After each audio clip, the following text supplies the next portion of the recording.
ماہر شاہ کو اس جواب کی امید نہیں تھی۔ وہ مسکرایا تو گال کے گڑھے نمایاں ہوئے، جبکہ نیلی آنکھوں میں ابھی بھی بہت سے سوال گردش کر رہے تھے۔ ہم پہلے تمہارے بھائی کو رہا کروائیں گے۔ اس کے بعد وہ اسے جتاتے ہوئے بولا۔ ماہر شاہ سیریس تھا، مگر وہ لڑکی اسے بے وقوف بنانے کا سوچ چکی تھی۔ اس کا بھائی ایک معمولی سے کیس میں جیل گیا تھا۔ ابھی 15 منٹ بھی نہیں گزرے تھے اور وہ وکیل ہائر کرنے چلی آئی تھی۔ اس کی معصومیت پر مسکراتا رہا۔ پھر اس کے ساتھ پولیس اسٹیشن آ گیا۔ اس لڑکی کو ماہر شاہ کے ساتھ دیکھ کر ایس ایچ او بھاگتا چلا آیا تھا۔ صاحب، آپ یہاں کیوں آئے؟ مجھے بلا لیا ہوتا، ایس ایچ او نے چاپلوسی کرتے ہوئے کہا۔ تو وہ لڑکی حیران رہ گئی۔ وہ جو اس کے بھائی کو مار ڈالنے کی دھمکی دے رہا تھا، اب کیسے بھیگا بلا بن گیا تھا؟ وہ حیران ہوتی رہی۔ ماہر نے اس کے بھائی کو رہا کروایا اور اس لڑکی کے گھر آنے کا وعدہ کر کے اسے جانے دیا، جبکہ وہ چالاک بنتے ہوئے اسے غلط پتہ تھما گئی تھی۔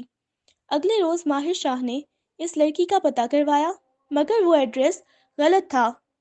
وہ مکان تو پچھلے 10 سال سے بند پڑا ہوا تھا۔ ماہر شاہ شدید مایوس ہوا۔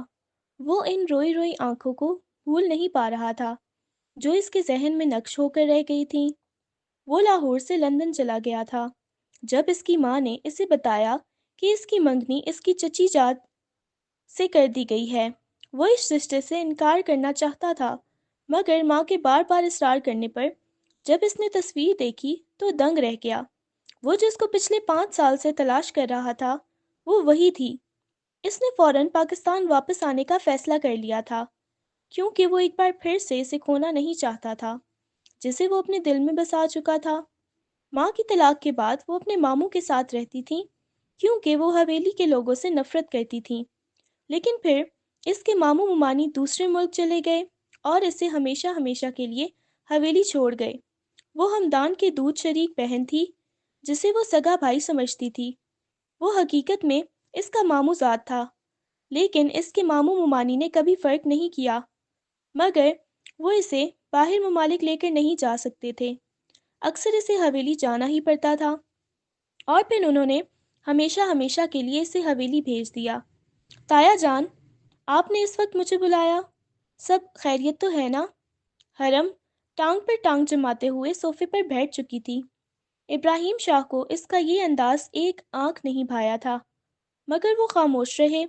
جیسا کہ تمہاری پڑھائی مکمل ہو چکی ہے اور ماہر بھی واپس آ رہا ہے، تو ہم نے تمہارا نکاح طے کر دیا ہے۔ اس جمعے کو تم دونوں کا نکاح ہے۔ تمہیں کوئی اعتراض تو نہیں ہے؟